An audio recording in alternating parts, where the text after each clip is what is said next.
Hey there everybody, welcome to another episode of Bert's Bike. Today we're going to do the airbox baffle removal on my Triumph T100. Now there's a few different ways that you can do this, depending on which method you choose. You can lift the bike up, take the tire out of the back and slide the airbox out that way.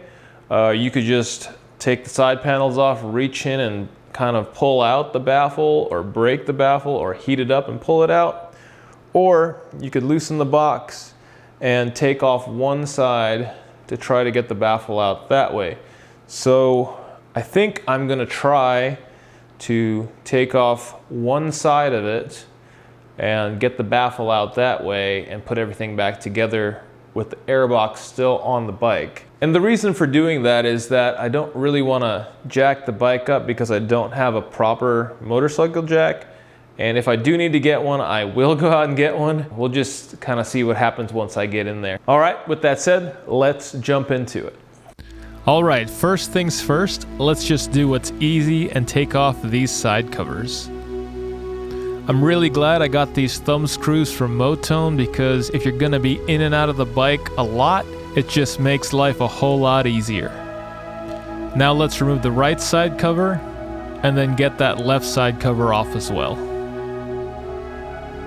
As you're doing this, make sure to lay out all your takeoffs in an organized fashion so you don't struggle with putting it back together later on. I did the brake fluid change a few months ago and good to see that it still looks really good. Now we're going to have to move all these components out of the way. They're either bolted to the frame in the way of the airbox cover or actually mounted to the airbox. Looking at the left side, we're going to have to remove the snorkel as well as all these other components that are in the way. A lot of these are just mounted directly onto the airbox using a simple lip, so all you have to do is lift up and out to disconnect them.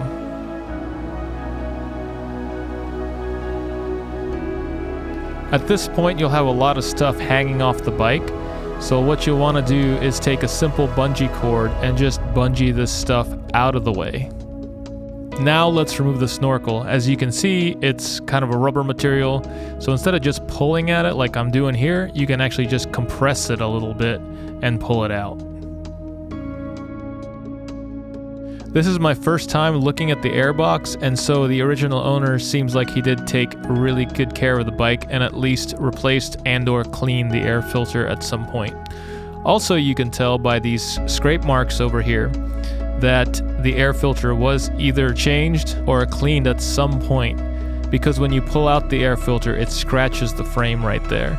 So if you want to prevent getting these scratches, all you have to do is just wedge a towel between the air filter and the frame when you're removing it. Now it's time to remove this breather cover, and these are 8mm bolts.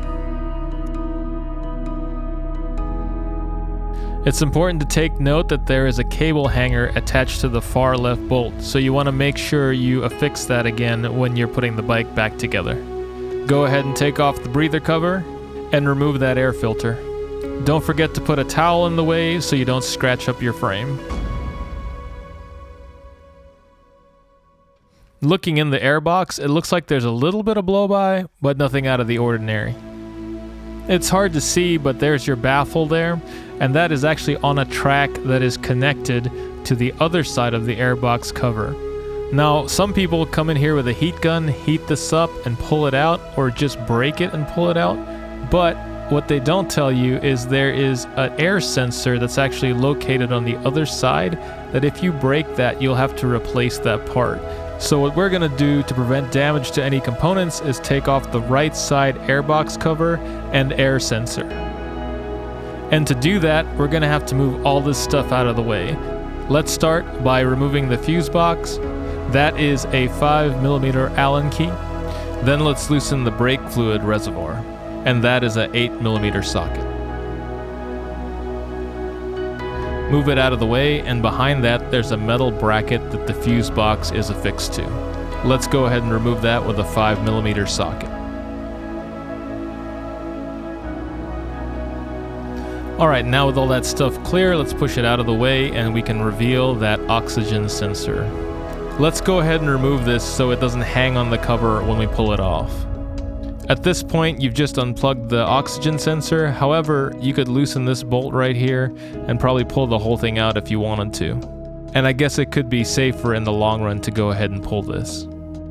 The next thing to do is to unscrew the rear brake master cylinder, and that is a number 6 Allen key. You don't need to disconnect this from the brake pedal, we just need to have a little bit of play so we can get around it.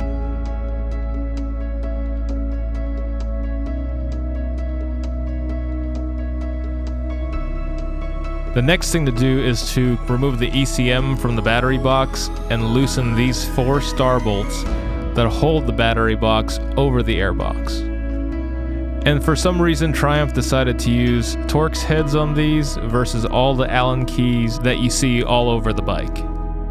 Now, before you remove these screws, the battery is probably going to be in the way, so go ahead and remove that. Since I'm doing this mod series, mine was removed before filming this video. After that's done, go ahead and loosen the hose clamps that hold the airbox to the throttle bodies. And those are a 3mm Allen. I also decided to remove the actual oxygen sensor instead of just unplugging it. Go ahead and put this in a safe spot so you don't damage it. I believe these cost about $60 to $80 new, so just put it somewhere safe. Now you can go ahead and start sliding the airbox to the back of the bike, exposing the screws you're going to need to get to take off the right side cover. Just take your time, work your way around the bike, and take these screws out.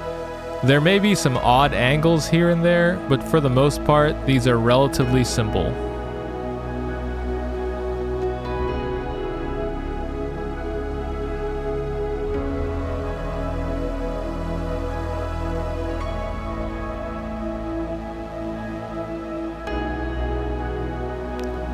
Now that you're sure that you have all the screws removed, go ahead and start pulling on this side cover.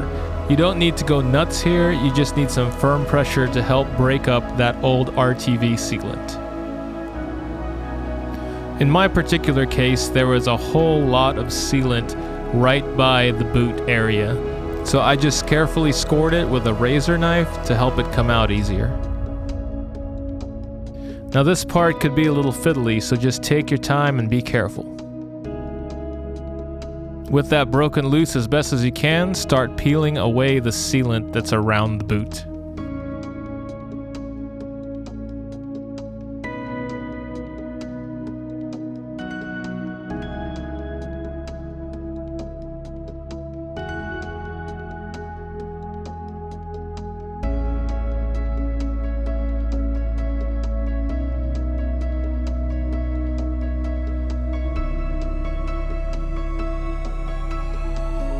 Now that you have that cover free, it's time to clean up all the old residue from the old sealant.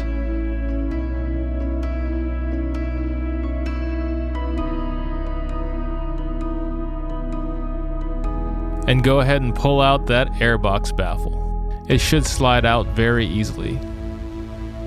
Don't forget to clean off all the residue from the old RTV that's sitting on the actual airbox channels.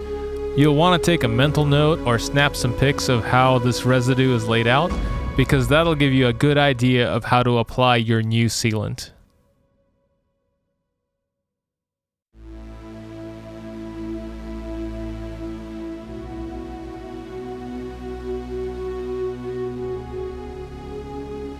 When you're cleaning up the airbox and getting all this gunk off, it's important to be meticulous and do the best job that you can. I used a combination of my fingernail, a paper towel, and a plastic putty knife to help make the job go a lot faster. After it's all cleaned up, use a sealant of your choice. I had some leftover Honda Bond from a previous project, so that's what I'll be using here, but I think a lot of people just use black RTV.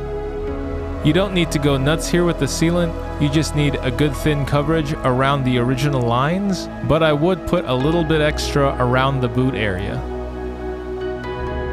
With that squared away, it's time to put that cover back on. Now you need to be careful when you put this in to not smear that new sealant all over the place. So you'll want to take your time and move carefully and line things up before you push it against the mating surfaces.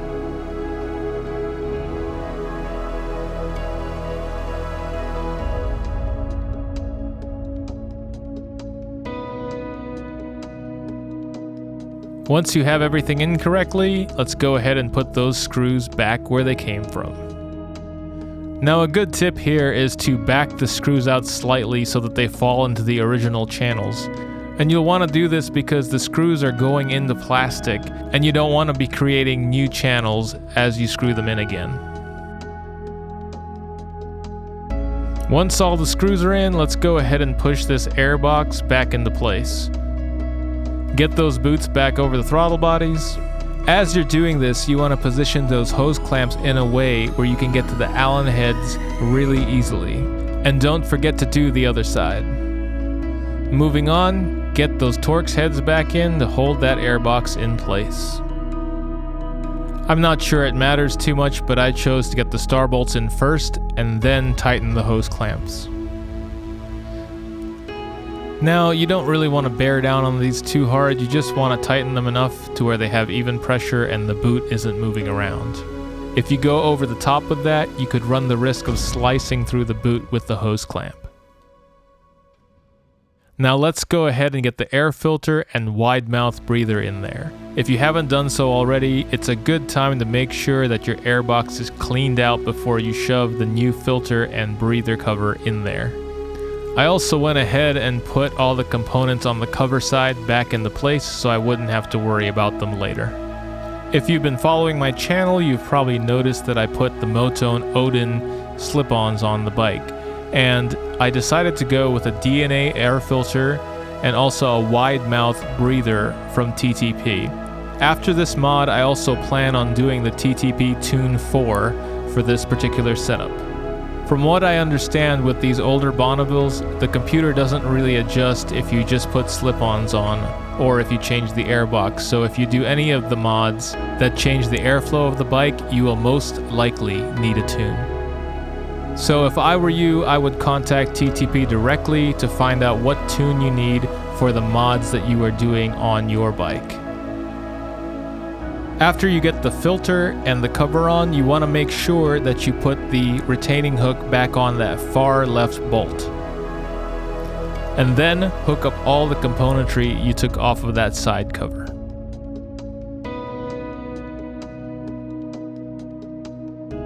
At this point, you're pretty much home free. Just put your side panels back on, your battery, and your seat, and you're good to go.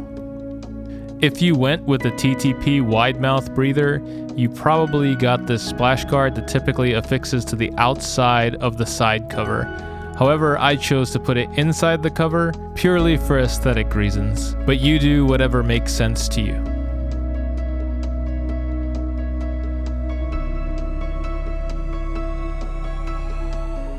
Well, thanks so much for watching, guys and gals. I hope this has helped you out if you're planning on doing this mod to your T100 or Bonneville variant. And as always, please like and subscribe, leave a comment below. It's Bert's Bike, and I'll catch you on the next one.